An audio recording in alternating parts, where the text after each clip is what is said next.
Good afternoon, ladies and gentlemen. Thank you for your presence in today's online webinar.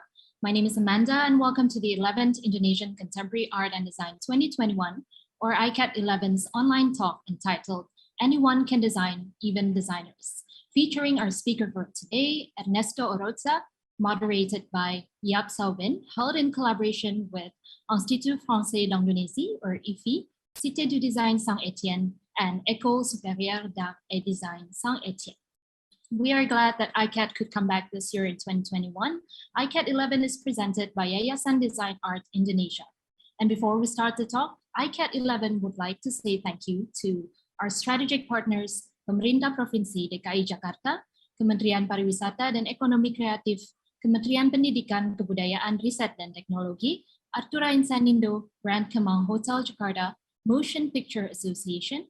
ICAD 11 is also supported by BRI Prioritas, Angka Fortuna Cinema, Designer Shop, Dynamite Asia Lighting, Viroforms, Taco, Malka, Diton, Samsung, PT Anika Interindo Lestari, M Projects, our institution partners Kamar Dagang Indonesia, Koalisi Seni Asosiasi Galeri Seni Rupa Indonesia, Seni untuk Indonesia, Himpunan Desainer Interior Indonesia, Universiti Teknologi Mara, Titik Temu Ikatan Arsitek Indonesia, Himpunan Desainer Mebel Indonesia, Asosiasi Desainer Grafis Indonesia, Aliansi Desainer Produk Industri Indonesia, Design Ethnology ITB, UNDP Accelerators Lab, Behavior Design Lab Universitas Pembangunan Jaya, Asosiasi Produser Film Indonesia, Aku Cinta Masakan Indonesia, Yayasan Habibie Ainun, Dewan Kesenian Jakarta, Jakarta Biennale, Jakarta International Contemporary Dance Festival, Kineforum Jakarta Experience Board, Festival Kolaborasi Jakarta, Komite Ekraf Jakarta, Jakarta Fashion Week Angkasa Pura I, Ganara Art, Alika Communications, as well as our international partners, London Design Biennale, Super Studio Milan, Istituto Italiano di Cultura, Institut Français Indonesia, Cité du Design Saint-Étienne, École Supérieure d'Art et Design Saint-Étienne, Culture VR La Sélection, Japan Foundation, Asia Student Package Design Competition, official TV partner Metro TV, media partners Design Anthology, Kaza, Style and Decker, Idea, Incluver Magazine, Arcanasia, Astrinasia, BCI Asia, Construction Plus, Majalah Seni Rupa, Harian Kompas, Gatra, Femina, Narasi TV, Kompas.com, Media Indonesia, Tempo.co, Jakarta Globe, Berita 1, Manual, Geometry.id, Greatmind.id, Sugar and Cream, Tanam Tumbuh, Mojok.co, Girl Weekend, Altspace.id, Luxina.id, Written.id, Genify, What's New Indonesia, Indonesia Expat, Now, Jakarta, Architect, Archify, Indo Art Now, Satulingkar.com, Art Calls Indonesia, official ticketing partner, Event and Event Journal, radio partners, Hard Rock FM, Prambors Radio, and Sonora FM. So before we start, I would like to welcome Mr. Edwin Nazir as the Festival Director of ICAD 11 to give his welcome notes. Welcome, Mr. Edwin. Thank you, Amanda. Hello, good afternoon, ladies and gentlemen. It is my pleasure to be here today, which will be the closing day of our 5 weeks long festival. We couldn't be more grateful that ICAD program would be closed by a very exciting conversation in collaboration with our partners IFI, Cité du Design, and ESAT Saint-Étienne. On behalf of ICAD, I would like to thank Charlotte Esnu for the endless support and collaboration, and as well as our speaker Ernesto Oroza and Yap Saubin for moderating. And our thank you also goes to everyone who had participated in all of our programs and exhibition. Thank you again, and enjoy this insightful talks with Ernesto and Yap Saubin. Back to you, Amanda. Thank you so much, Mr. Edwin. Now I would like to welcome Ms. Charlotte Esnu as the Cultural Attaché of the French Embassy and Deputy Director of Institut Français Indonesia, or IFI. So please welcome to the floor, Charlotte. Thank you so much, Amanda. And thank you also, Edwin. And thank you, everyone. I'm very impressed that you are all here on a Sunday. This is very brave. So first of all, I wanted to give a really huge thank you to the whole ICAT team, Edwin, obviously, Amanda, obviously, but also Nina and the whole team for this great collaboration this year. I think we managed to have very meaningful exchanges between designers from Cité du Design in Saint-Étienne and designers here in Indonesia. And even though, you know, the exchanges could only happen online this year, I think we maintain a very great stream of idea exchange, and that I think is very essential. So just as a reminder, we had a talk with Leo Rabier, who is the laureate of the residence program with Bandung, and we also had a talk with designer Amaury Poudret, who is also expected to arrive here in Indonesia very soon, hopefully as soon as the borders reopen, for another residency program. And to conclude this series, we are super, super honored to be able to have with us today in conversation Ernesto, along with Sobin. Ernesto, I know, is kind enough to accept our invitation, even though right now he's in the middle of about 100 projects. And he's also moving this weekend, from what I've heard. So and he's managing the research program in Saint-Étienne and preparing to be one of the curators for the upcoming Biennale in Saint-Étienne next year. So we're very happy that he's able to be with us today.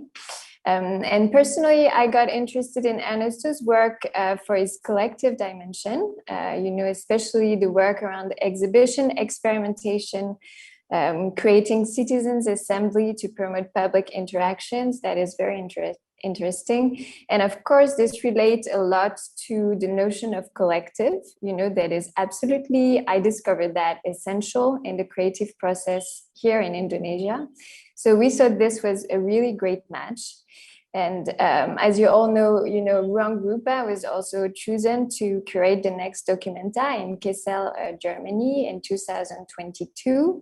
And that is the first ever non-European collective of artists to be chosen to do that. So that was, you know, pretty interesting also to connect with Germany. And we see that there is you know, connection between Indonesian artists and the European contemporary scene that is being made. And hopefully we can do that a lot more in the next few years.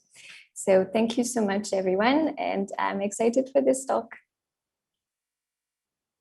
Thank you so much, Ms. Charlotte, for the welcoming notes.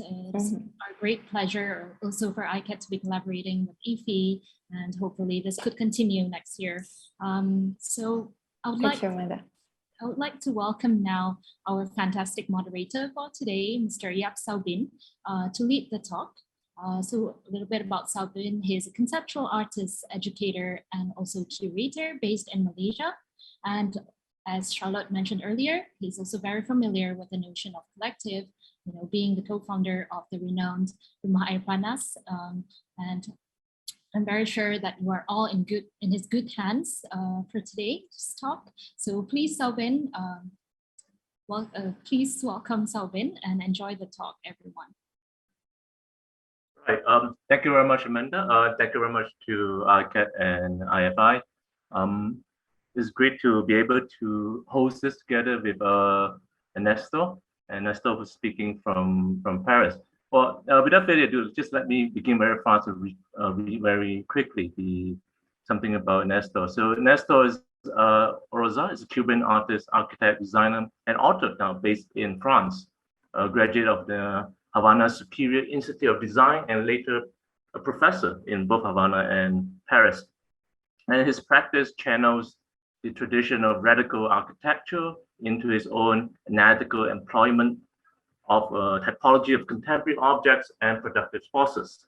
Now, in lieu of functioning within the realm of manufacturing, thinking about this, he produced and distributes speculative models, and they develop into something interesting in the manner of a design research through various publication methods, exhibition, collaborative practice, documentaries, and unorthodox ways into more conventional modes of intervention in architecture, interior, and object designs. His works have been showcased and published in prestigious platforms around the world that we can find out more in some of the links that Ernesto will share with us. And in this talk, Ernesto will talk about the idea of a human-object interaction and the role that collective engagements with material culture have in the making of community. And he will share with us his creative practice, the process that he go through, which is grounded in community research and how he developed this method, as well as channels of dissemination that follow the vernacular practices and economic logic of his subject objects. Okay, hopefully this will be an interesting conversation, and I think it will be also timely and quite strategically to conclude the whole 11 ICAT in the sense that it provides a more criticality in terms of design thinking, design research, or even a kind of discursive thinking about design. So without further ado, Ernesto, the floor is yours. Okay, thank you very much. I'm really happy to be here. Can I share my screen? No, I will do it now.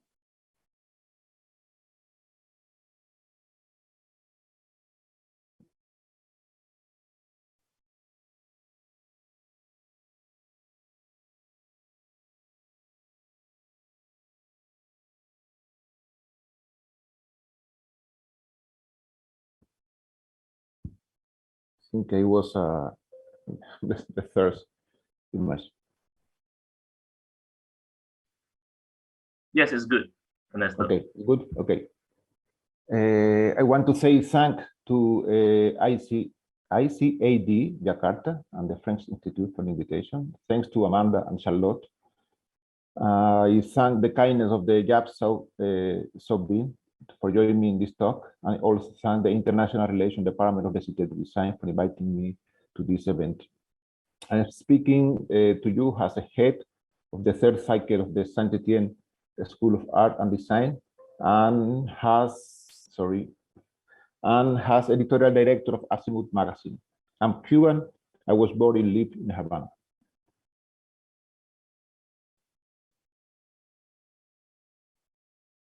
This is my information, and the title of the talk that I pretend to give today is paraphrasing of Augusto Boal's statement that he declared as anyone can do theater, even actors.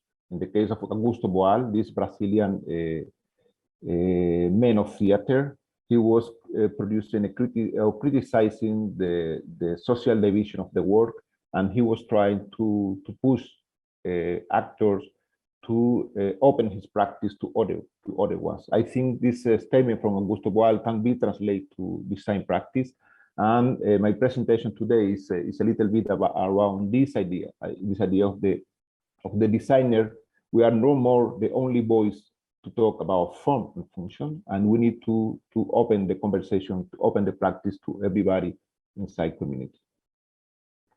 Then here you have my information, the emails and the websites. You can take if you need. After that, I think will be online. And this is the Azimuth journal. For the moment, we are working in the next issue. Will be an issue dedicated to Saint-Étienne, to the city when we are living today and working today. And we are producing an issue, the number 54, will be dedicated to the design research in Saint-Étienne. And in the screen, you can see the number 52 and 53. The 53 was an anthological issue because this year Azimuth is celebrating its 30th anniversary. Okay, I think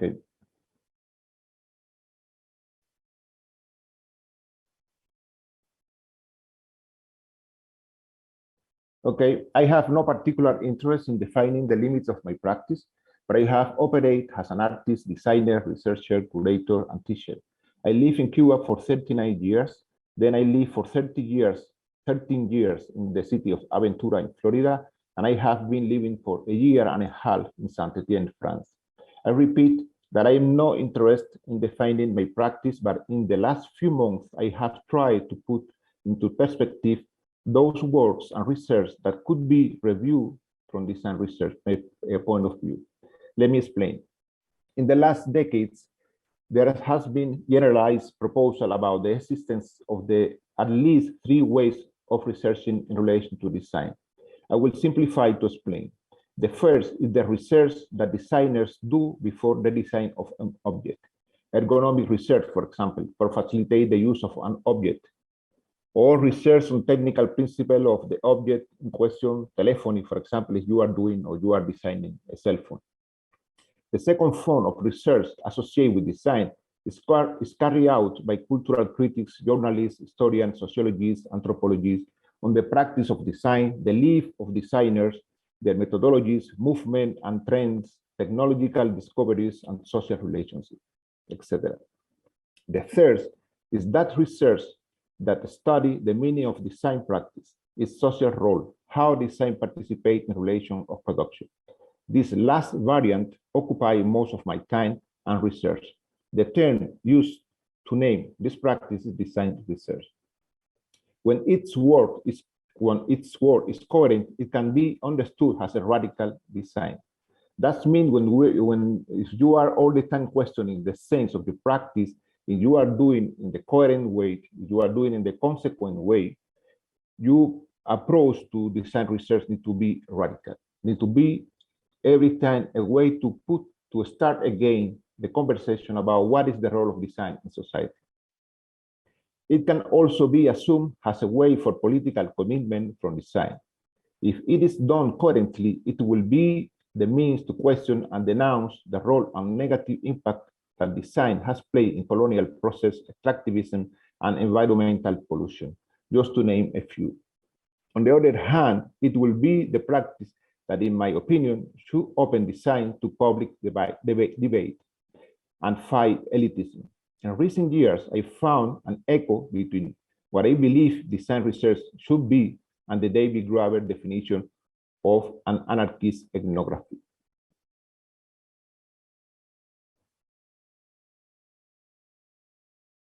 We can read what David Graeber proposed as ethnography, anarchist ethnography, has a way to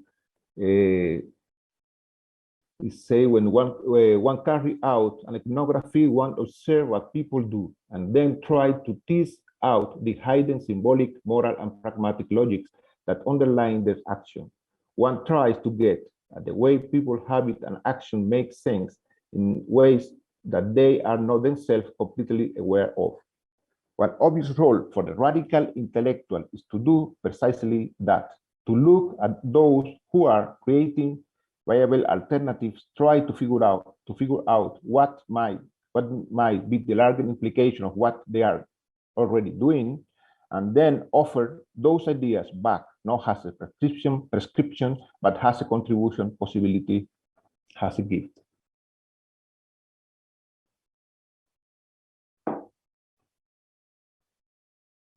Then I found in the recent years an echo between this thinking, this statement from David Graeber for this book, and my own practice.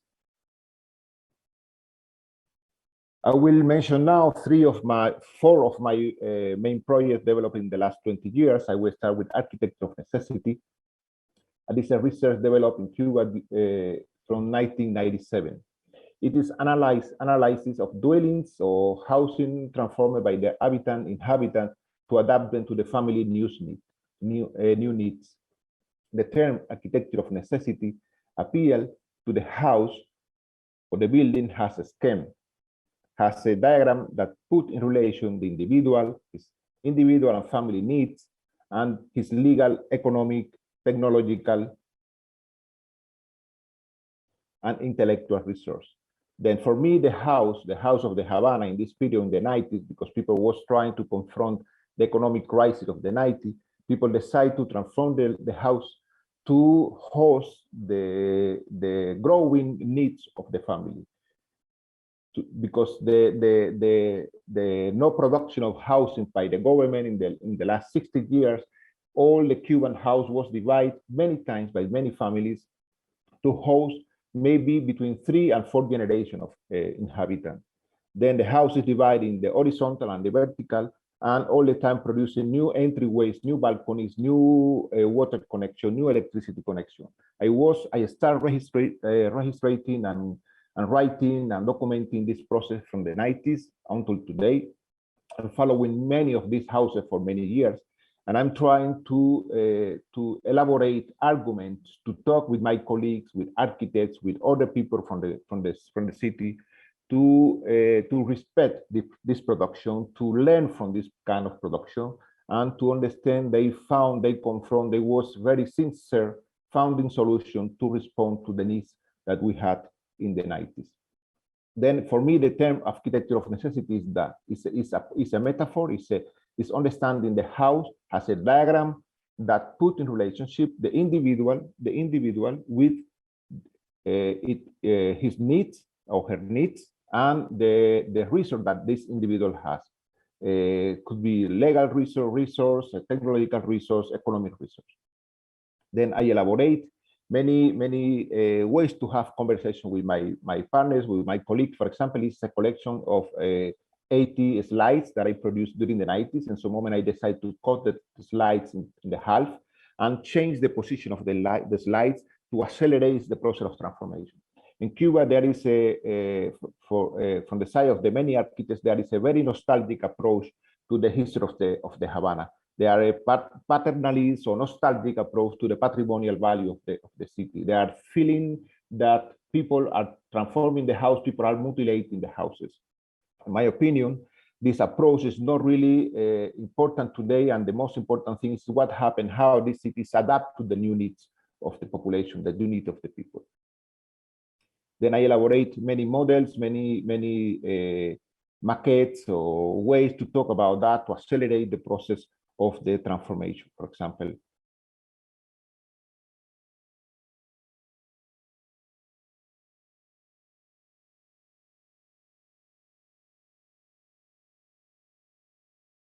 The project in general, architecture of necessity, include individually and collectively, because this is a project that I did in collective many times with many people. I wrote many books with them, and I did many exhibitions, and include an extensive photographic record, drawings, tests, interview, exhibition, models, videos, and that I still working on until the present.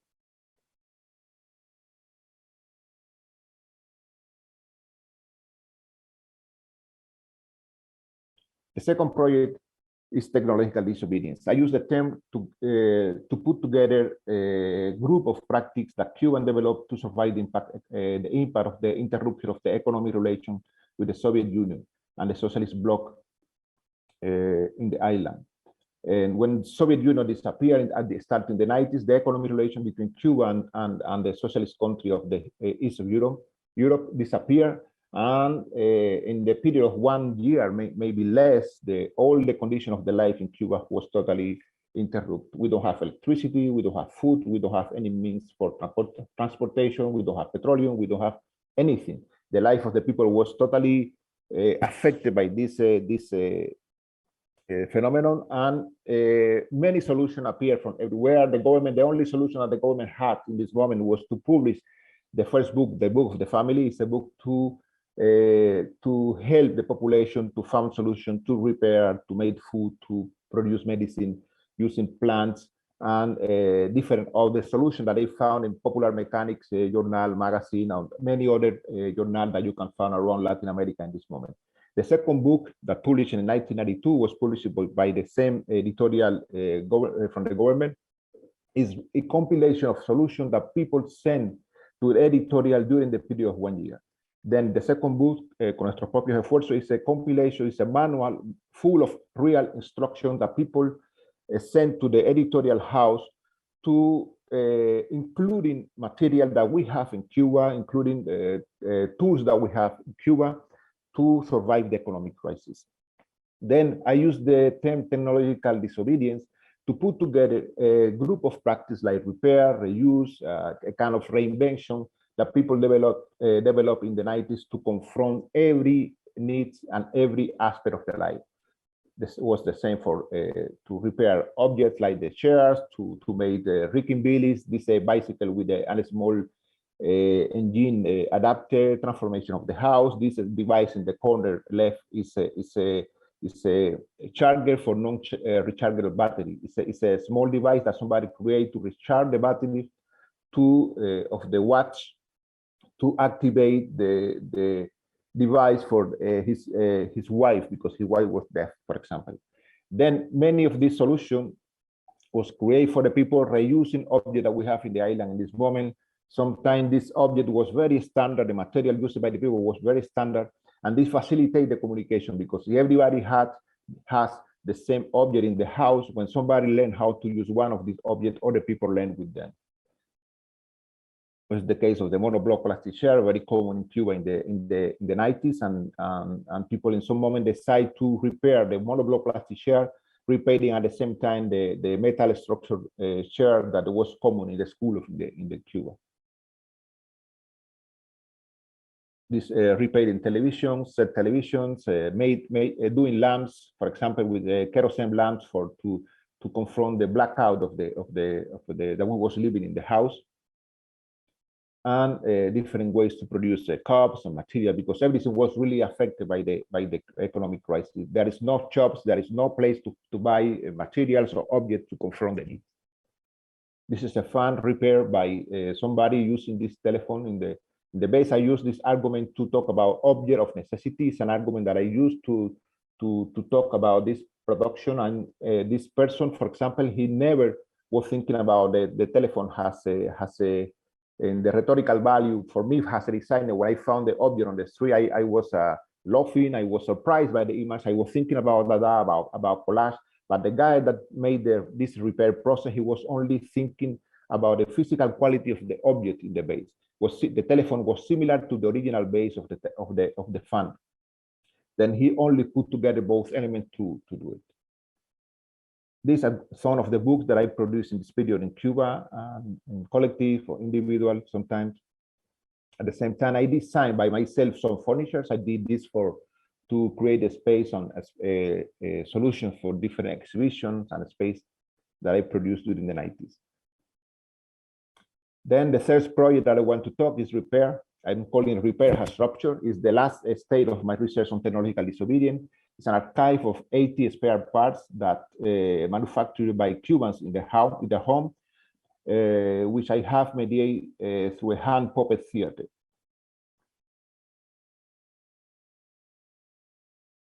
Then it's a big archive. It's 80 pieces. It's a big archive, but I decide to select 80 pieces to spare parts to repair washing machines, blenders, fans, pressure cookers, different kind of electromenage or electrodomestic that we use in Cuba and was imported by from China, from Korea, from Spain.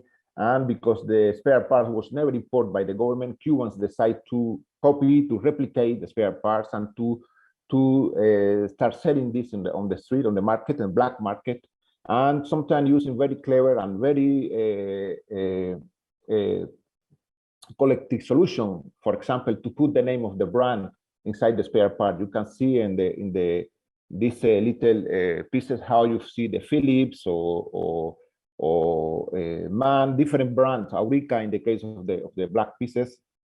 Then I decide to elaborate 80 puppets, the same quantity of puppets in papier mâché, and I decide to put the puppets, the spare parts in the hand of the puppet. I create a big company of hand puppets to open the conversation with the actors, spectators, and people arriving to the exhibition. Everybody can use a puppet in the hand, and every puppet has a spare part in the hand. And I wrote tests, I wrote a kind of a script, and I produced many stages to produce a different exhibition, different theater piece with using these puppets to talk about repair, about open objects, about reuse, about how together we can talk about the main problem that we have in society today, around the world today, about pollution, about contamination, about sex of consume, for example. Then I designed many stages, many posters, many different ways to use the puppets with the community.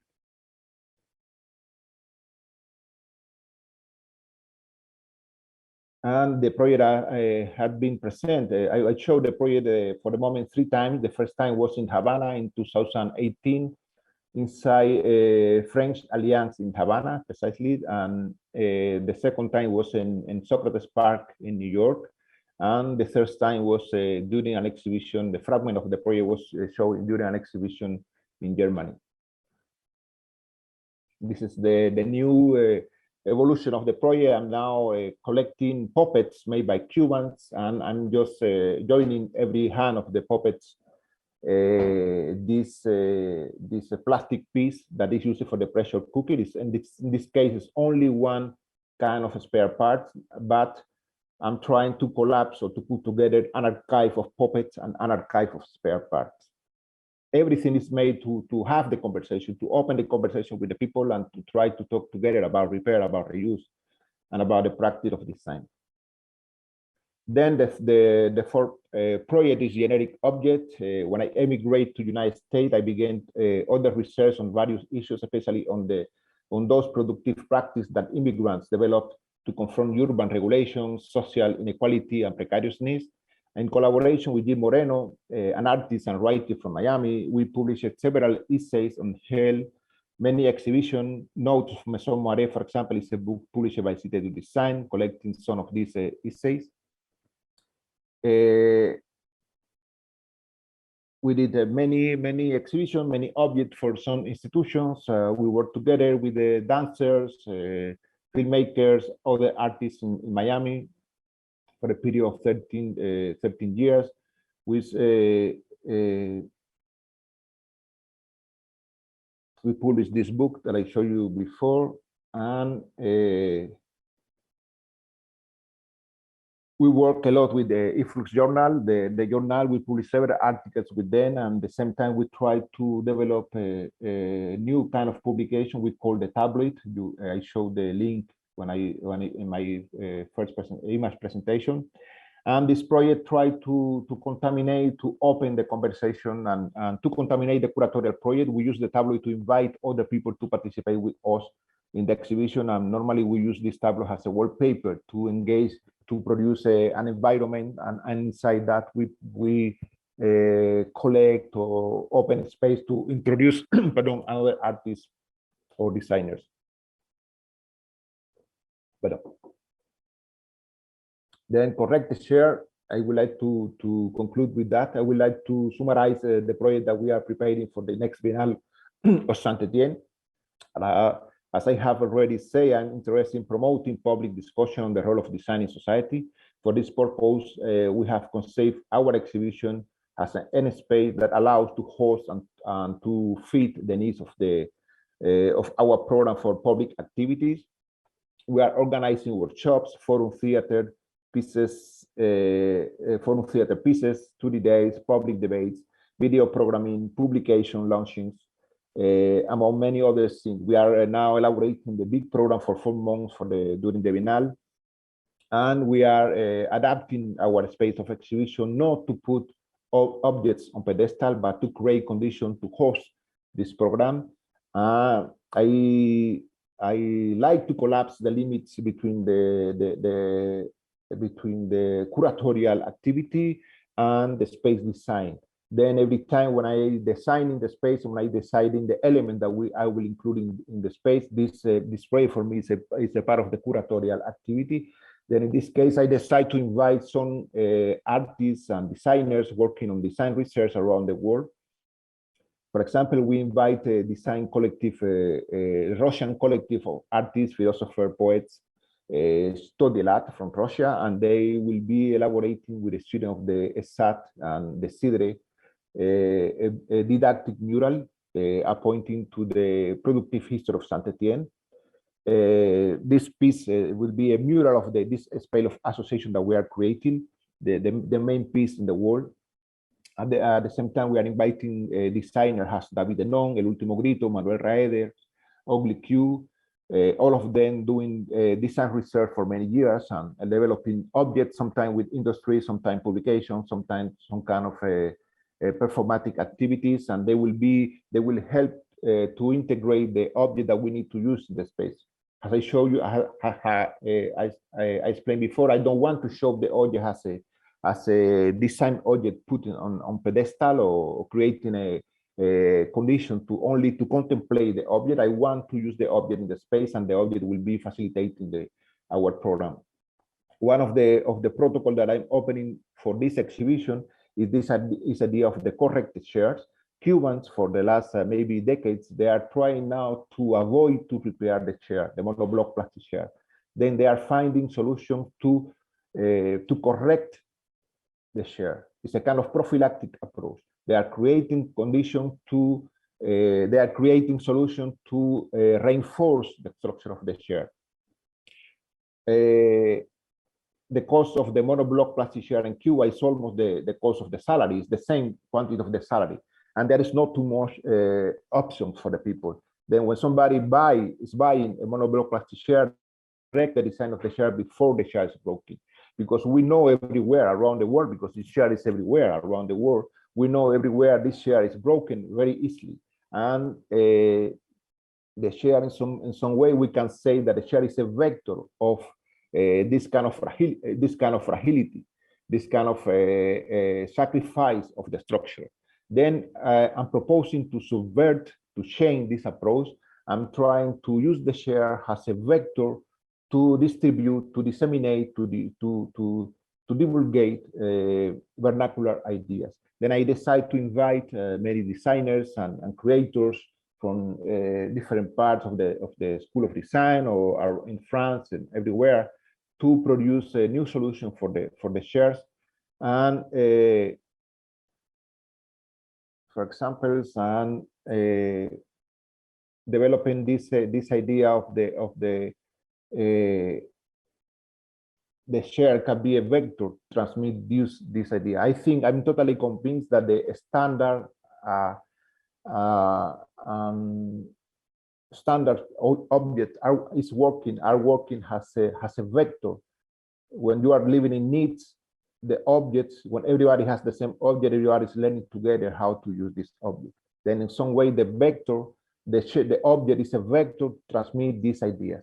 Then I'm trying to extrapolate this way to think to the different objects that we are dealing today, and to vectorize our ideas and our approach to engage, to talk with people around the world. I think I'm concluding here. This is a monoblock plastic share created by David Enon for us in 2016. And the other one was made by me in Miami. Then we will have maybe between 12 and 15 shares inside our space to do feed, to watch film, to host the program of activity of the theater activities and lectures and other things.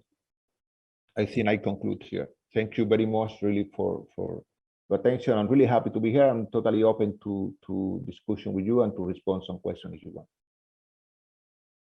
All right, thank you very much, Ernesto. That was pretty interesting and pretty intense.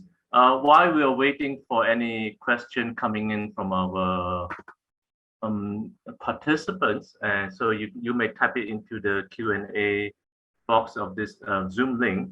Perhaps if I could just very briefly try to summarize what you have spoken. I think interesting that you started by talking about the title of your talk as anyone can design, even designers. In the sense, paraphrase from a very important quote, anyone can do theater, even actor. So the idea of the actor and the theater and the anyone, I think, plays a very important part in how you are trying to destabilize the conventional hierarchy of within a certain discipline. Perhaps later we can think about what is this anyone, or why we want to talk about anyone, which I think is already addressed in your extended discussion of your four main concepts. They are technological disobedience, architecture of necessity, repair as rupture, generic objects, and then moving to corrected chairs, which are your most recent projects that you're working on. So I think those are, in a sense, interesting to bring together. And why is it important for us to think about and think together with anyone and everyone, and also to destabilize the idea of the so-called institutionalization of design or the institutionalization of the designer? So perhaps those are some questions that I start thinking about in the sense of when I sort of reflecting on the I think essentially a very fundamental, I wouldn't say, well, I think I should say it's a political values within your design, as or as you have put it, you refuse to be eliminated by the what is your practice, but but I think that is a very important core value that I'm thinking about. Who is anyone? Why we want anyone to and everyone to participate in this act, all right? And it's important that you also talk about that, you do not want the design object to become a museological exhibitionary item. Hence, I think that is also very important critique towards the whole idea of a curatorial and exhibitional process. So perhaps, Ernesto, we start with that, and let's hope we get to have more interesting questions rather than just me and you doing the talking heads. Go ahead. Yes, this thinking, this idea from Augusto Boal, or even the idea about Ivan Illich about incapacita and profesión. Ivan Illich was writing a lot about some kind of discipline, some kind of profession that took the possibility, the capacity of the people to produce something else. We can think, for example, in medicine. Before 100 years ago, 200 years ago, people was resolving the problem what they have. They're going to the countryside, taking the plant and finding solution for the problem that you have. In some way, this is, of course, this is extreme. The example is extreme. The extreme is totally radical. Is the example that is used by Ivan Illich, and he was talking about architecture too, about the architect's practice.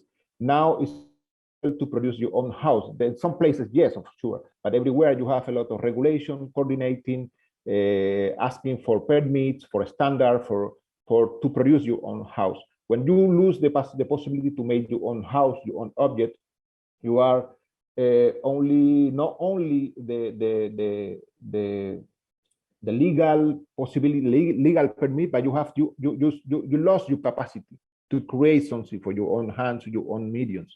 Then I think many of the practice, many of the disciplines that we are relate today, like architecture or design, has the same approach. Design in the last 100 years was more and more a closed discipline. And even there is a big effort to put design inside academy. You can see design research is a practice that you develop inside academic world. These people writing, people need to defend theses, people need to write books. There is a lot of activity, and they need to follow in a lot of standards to fit in the academic world. Then this is another stage inside the closing of design. Design is elitist, in my opinion, is a little bit elitist practice. And we say not everybody can design. Max Bill was even talking about Gutenform, and he say only a happy few, only someone can found a good harmony between form and function. Not everybody can do that. Then design was all the time trying to close the practice to a group of people with talents, with skills to produce design. And design research now is even another elite inside the practice of design. Only people that know how to write, that know how to make research can do design research. And I think even graphic design, we talk about that. I have many friends doing graphic design, and this was my first career. I am a graphic designer too. We have a little sector. We belong to a little sector. We know how to put letters. We know how to put the space between letters. We have a lot of skills that create a kind of a space that we are inside and people is out of that. Then I think design research can do the opposite. Is the practice. Even you can see that I avoid to say it's a discipline. I avoid all the time to say design and design research is a discipline. It's a practice that now have the possibility to open the conversation to everybody in community. We need to stop deciding for others. We need to stop deciding what the other people need. Then we need to open this space, to create a space, to have conversation with other person, that because everybody know what they need. Everybody has their own opinion. Every time when we are doing that, we are having a lot of information coming back to us, and we are learning a lot. Then I don't like this hierarchy position in society. I prefer to be horizontal. I prefer to have practice that is as important as the people doing food and the people doing the driving the metro. For me is the same. We are a community, we are a society, and we need to talk together about design.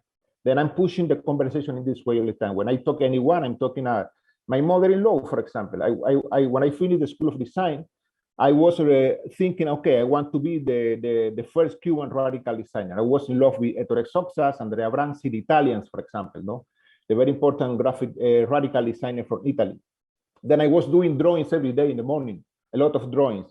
And I was sitting in the table, and my belly was disappearing because I was I don't have food because we was living in an economic crisis. Then one day my mother-in-law arrived to the place and she put in the table, in the same table and I was sitting, she put a broken fan. And she tried to open the broken fan. She was very mad. And it's the first time that I felt bad. I say, what I'm doing? What I'm doing? She's doing radical design.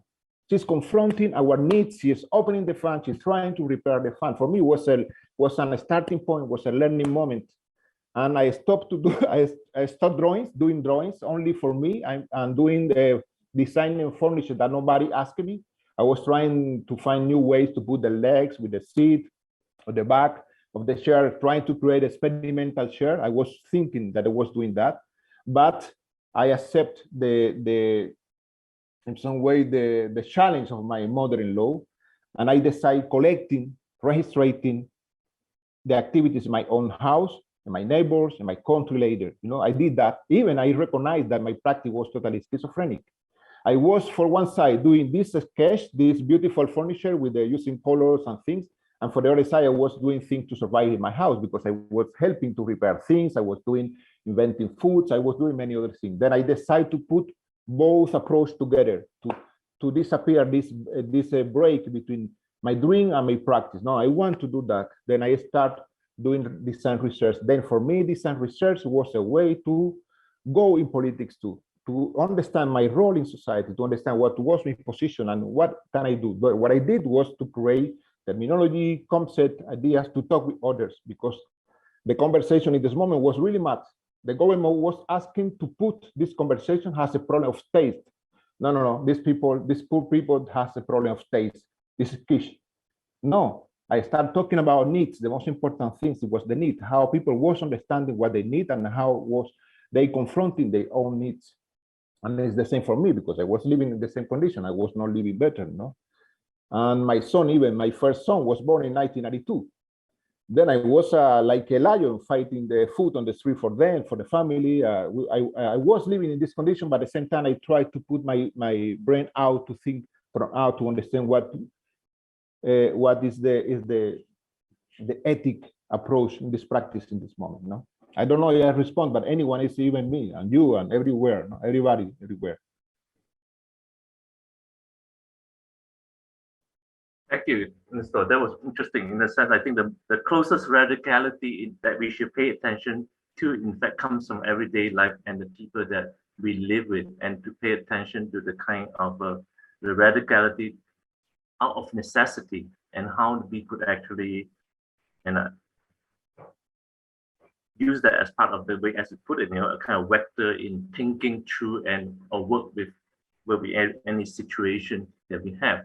Now, there's actually a question here from the attendee, so perhaps we could look into that.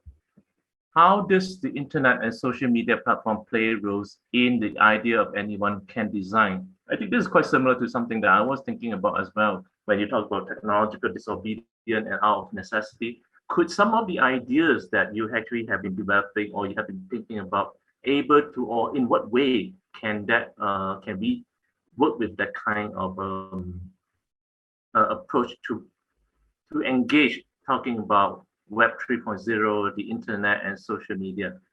Okay, that would be the first question. Perhaps Nestor, yeah, are there something that, if you think about vectorize, can it go into this kind of digital media or digital culture as well?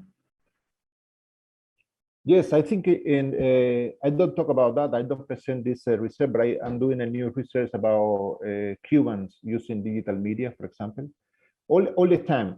This is part of my life in my conversation with many colleagues around the world. Everybody is linking the Cuban of the practice of the Cuban in the 90s, the technological disobedience phenomenon, to the makers movement around the world, for example. And they say that Cuban was the maker of the 90s, the first makers, the first people doing these kind of things. No?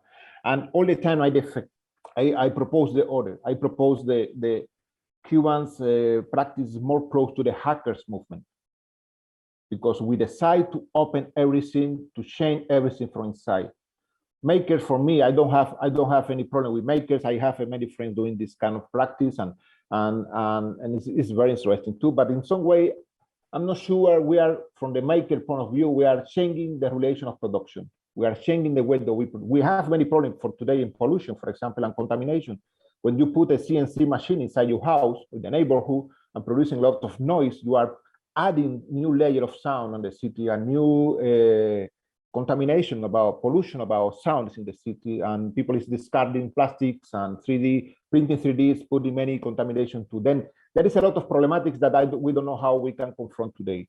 That I prefer to see in the Cuban and more hackers than makers in this moment. But at the same time, in the last 10 years, Cubans developed a very interesting phenomenon connected with the digital media. They produce, for example, for many years, we don't have internet. Everybody around the world has internet, but Cuba, there is no internet. And somebody decided to create the Paquete Semanal. It was a 1 terabyte disk that circulates inside Cuba every Monday, full of content, 1 terabyte of information, American films, or Indonesian film, or Iranian film, or French films, videos, PDF, many things, many music, many material. This disk circulating inside Cuba by hand. People is trading the disk, people is copying the material, and people is watching the material during the week, and the next Monday, this guy arrived again with a new disk or 1 terabyte of information. Then, of course, it's about piracy, it's about technological disobedience too, and another phenomenon was kids in the 2003 start putting telephone cable between houses to game StarCraft, for example. Then in some moment, many kids start connecting between them in the same block. In some moment, all these blocks start connecting between them. At the end, in 2019, we have 30,000 people connecting in one intranet in Cuba, the most bigger internet around the world without internet.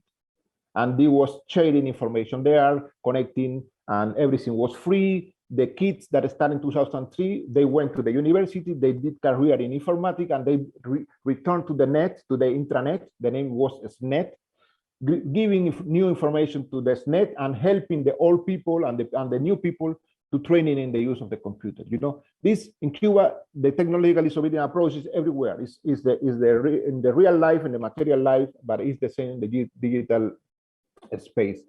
How we can apply that around the world, I don't know. There is some value all the time coming from this idea. It's the idea of the collaboration, horizontality, transparency. In the case of the economic, for example, SNET has a way that people know how the net is working. Everybody can understand because there is a big map to understand how the net is working. Who is putting money to buy new technology to the Wi-Fi connection, or to accelerate this, to help the servers, or to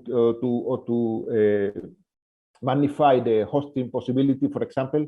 And people are learning together how to do it, and they can see everywhere how to help. If somebody's doing a collect of money, for example, you can put one Cuban dollar, and you know how this dollar was used in the process. This is something new for Cubans because we never know what happened in our economy. We don't have any auditorium process coming from the population to the government, for example. Then all this practice, collective practice, popular practice, has bringing new way to talk together. To my opinion, this practice are even challenge this idea of the government that inside the revolution everything, out of the revolution nothing. This was the first statement of Fidel Castro in 1961. I think now we are confronting, we are challenging this idea coming from Fidel Castro to real proposing very collective use of technology, very collective use of knowledge and sharing everything. People sharing music. Musicians in Cuba like to go inside the Paquete without any cost, without any income. They only send the disc to inside the Paquete because they want to be shared everywhere.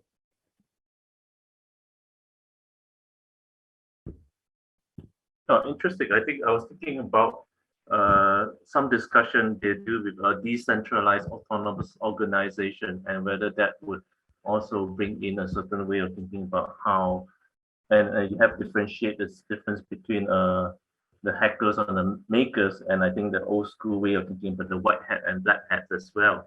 So some of the question I was actually thinking prior to the session is that how do we really resist this kind of practice being internalized, you know, willingly or not by the system in or what, but by whatever system in whatever way. But I think that's just my gut response here. But let us continue with picking up some of the questions. The next question, if you may, Nestor, should we go on with the more questions? There are quite a few. I saw, is the question in the chat? Because I saw a question that say, to what extent is radicality important in design and why? This one, for example, is in the chat or? Yeah, that's the latest one. Yeah, but yeah. Okay, there is well, another one. There's quite a few. Hi, Ernesto. So to what extent is radicality important in design and why? All right. There are also questions about the site of context of a project that has a very strong conservative heritage site. For example, the Cuban houses. I suppose this addressed the issue of the nostalgia and the kind of a historicization in a sense, and a strong urban fabric to address your intention as a designer or artist or designer. Do you see your project as more of an urban intervention or curated design project? Would you like to answer that as well? Okay, I will respond first about radicality important in design and why. I think for me, to be radical is just to do the most important question again. What design should be? This is what I call radicality in design. Is to do every time the question what design should be. Of course, this question needs to be situated.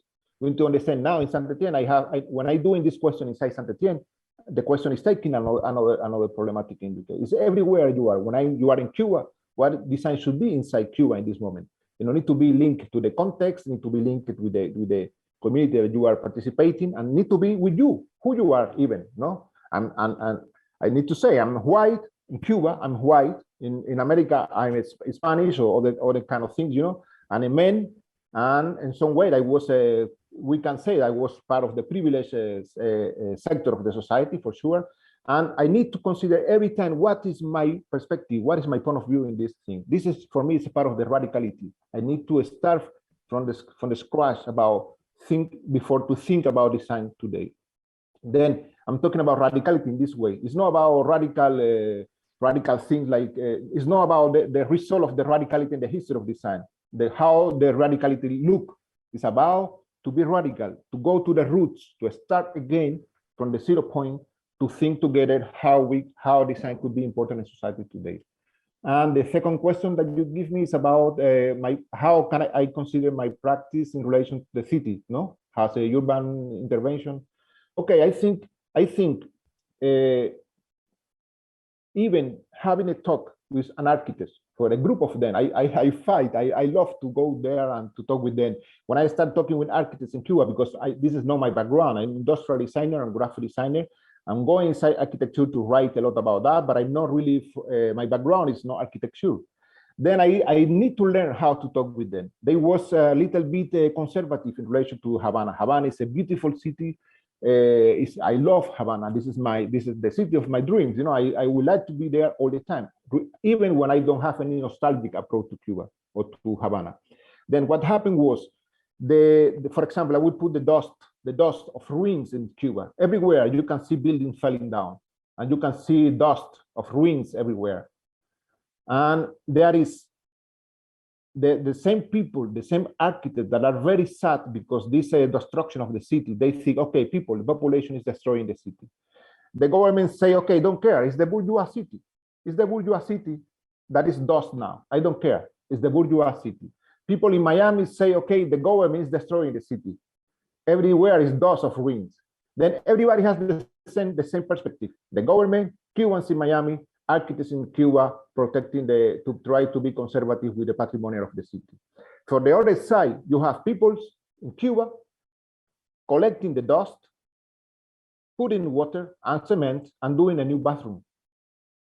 This city is used to make another city. We need to use the city to make another city, because this city was designed for a population that lived in Cuba 100 years ago. And we need to adapt this city to the new users, to the new needs, to the new problem that we have today. Then I don't have any nostalgic approach with that.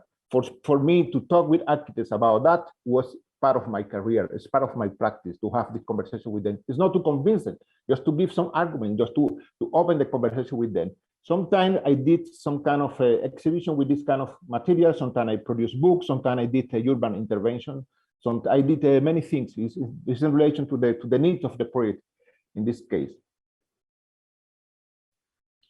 Yeah, thank you, Nestor. I think in a way I can understand that because the politics in a sense is about the collective participation and the discussion of the practice more than, if I may use the word, the kind of museological and exhibitionary concern in a sense. And in this case, the urban intervention, I suppose is much less as an urban intervention, but very much, if I may also consider it as a kind of political act, not a gesture, but it's an action in a sense. All right. I think there was another question by Tasha Andari Putri, and is about the rise of tutorial content such as DIY, life hacks, etc., and easy access to designing applications such as Canva. Does this play a role in encouraging people to take part in designing? I suppose this can actually link back to the previous question about media and social media and digital technology. Somehow I think you have answered in a certain way. So if you want to push it further, go ahead, or else we can also open up for more questions.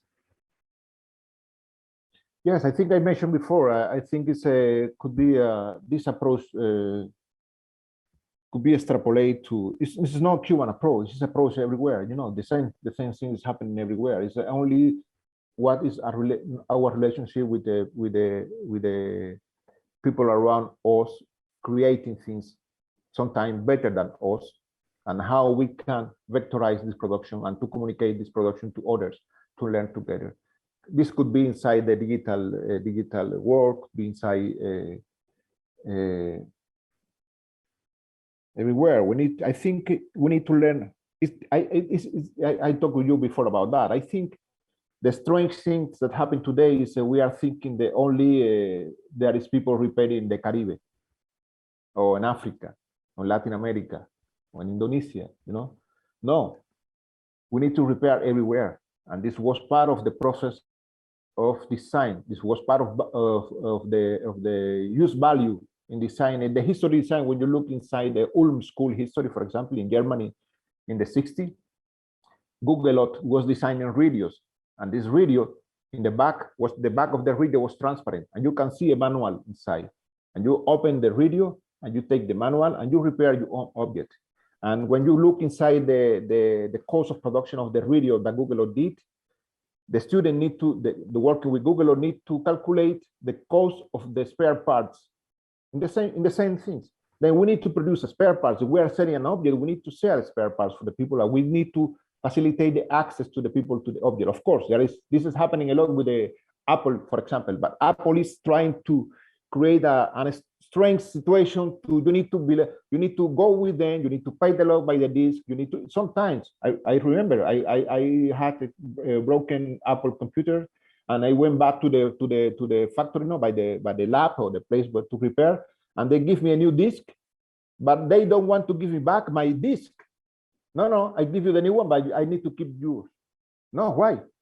If not, you need to pay more. Then I'm talking about other things. I'm talking about real repair access, and I'm talking about to find ways to give the people the access of technology to access, to share, and to repair, to change the object what they need, or try to put together parts of the only problem with the brands. Nobody want to talk. In Cuba, somebody found a solution to use only one piece that can you use in the blender of the Philips, and you can use the blender of Dytron. Somebody create a coupling piece that is working with both machines.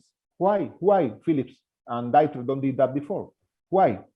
Then this is happening a lot everywhere. I think we need to facilitate this kind of accessibility for the people to resolve the problem that we have today everywhere.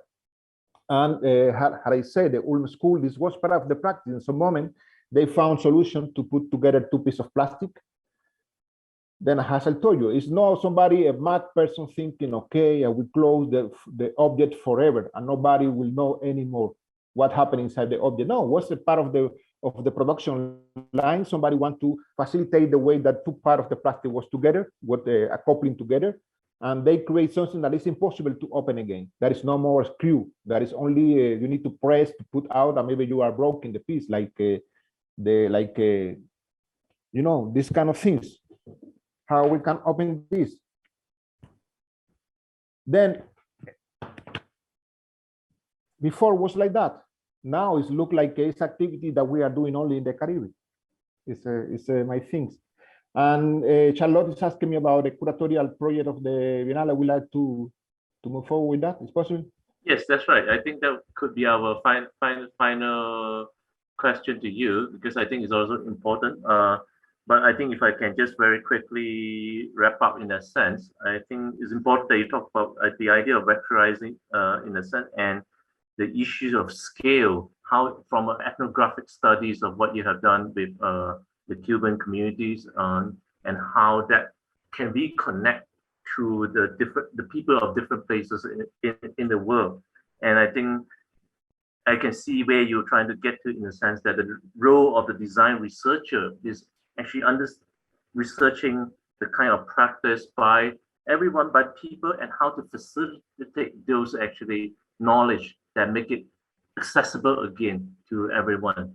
Perhaps this can bring us back to Charlotte's question, which I actually echo a lot of her point that you should go to Indonesia as well to visit. And I should actually say probably the Philippines as well. There's a lot of very radical piracy or practice or hacking that quite imaginative, out of necessity and out of critique also of the power that be. So lastly, I think could you give us a bit more details about your upcoming project at the Sanitian? Yes, but I would like to say I'm in contact with Ade from Ruan Grupa, and he sent me maybe some months ago a link to because I'm participating as part of the Cuban participation in the next Documenta, and part of the of the team of curators. We are not using the term curator, we are using the term operators, and to organize the Cuban exhibition during the next Documenta 15. Then I was in the last month in connection with the Ade from Ruan Grupa, and he sent me a link that one of the projects that they are developing is about unconditional design. And he sent me a big compilation of great and fantastic solutions and very creative solutions coming from Indonesia.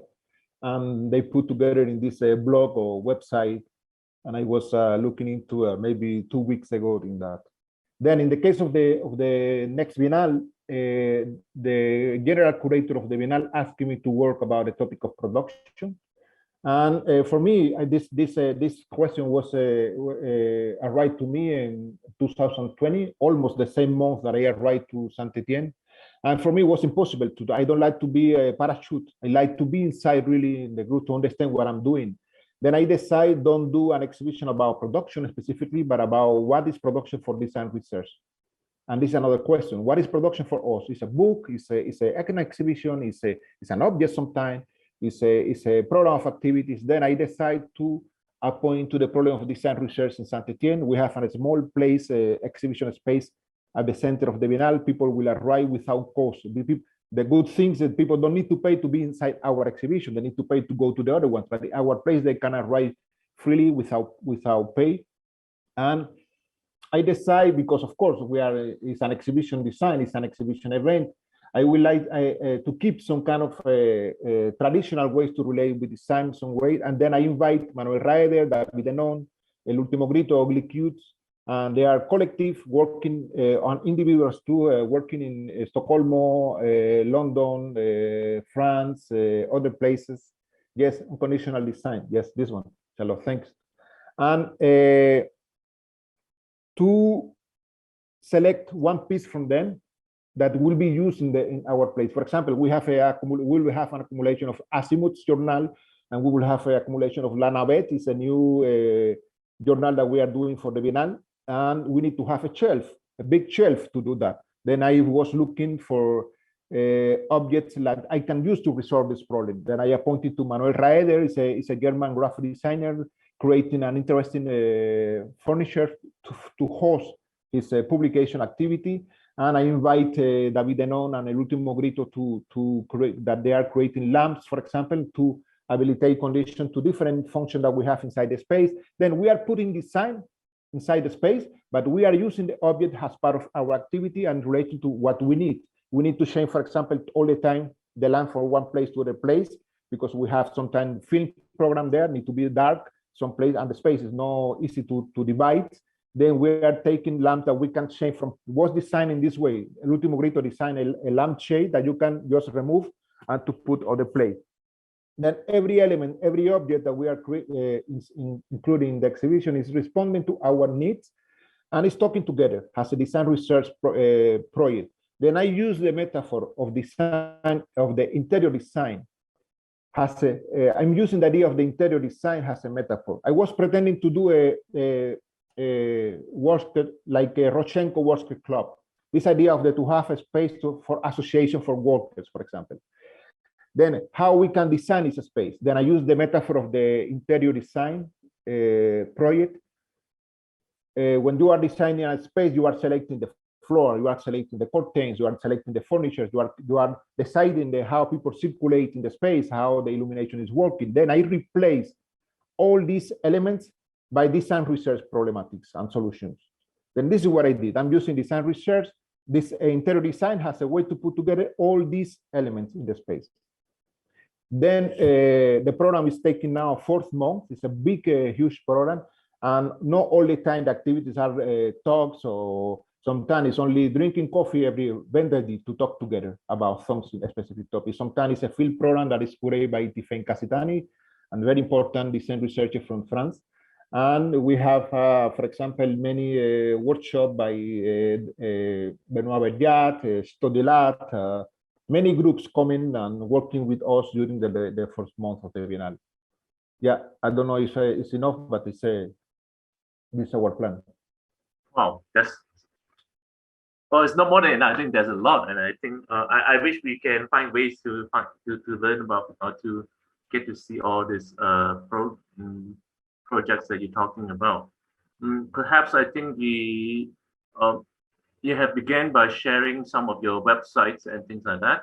I believe that ICAT and IFI would find ways of posting some of Ernesto's information and links and website for the audience who would like to read more. Right. I think with this, I think I would like to conclude the session, because we know that Ernesto is also taking his time to a very important process to speak with us. I think that is the spirit, although you are moving houses right now, but you are still engaging us across space and time. I think maybe that is the kind of radical gratitude we want to give to each other, to echo back to David Graeber in that sense, the kind of gift that how do we afford everyone in times of challenge and difficulty in whatever manner. So with this, I would like to say thanks to Ernesto. Thanks to you. And return to Amanda. For the conversation. Thanks. I'm saying Charlotte and Amanda. Thank you, Ernesto.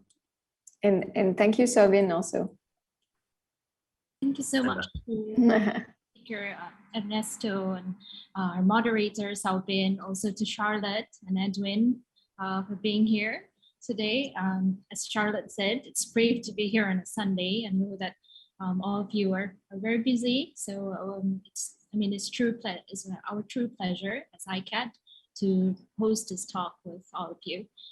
So thank you also to our audience who have attended ICAT 11's online talk entitled Anyone Can Design, Even Designers, in collaboration with Institut Français Indonesia, or IFI, Cité du Design Saint-Étienne, and École Supérieure d'Art et Design Saint-Étienne. Today is also the last day of ICAT 11, as we said before. So it is held physically at Grand Kemang Hotel, Jakarta. If you still have time to visit, then welcome. Otherwise, have a good evening and see you next year. Thank you so much, everyone. Thank you. And Ernesto, we hope to see you soon in Indonesia, right? Yeah, I hope. it's Yeah, tomorrow. yeah. We hope that's the beginning of a better connections. Yeah, awesome. Great. Yeah, thank you. Bye. Thank you. And Sobin, thank you very much for the help. Okay. Take care. Thank you, Really Nathan. enjoyed that. Bye-bye. Thank you very much. Bye.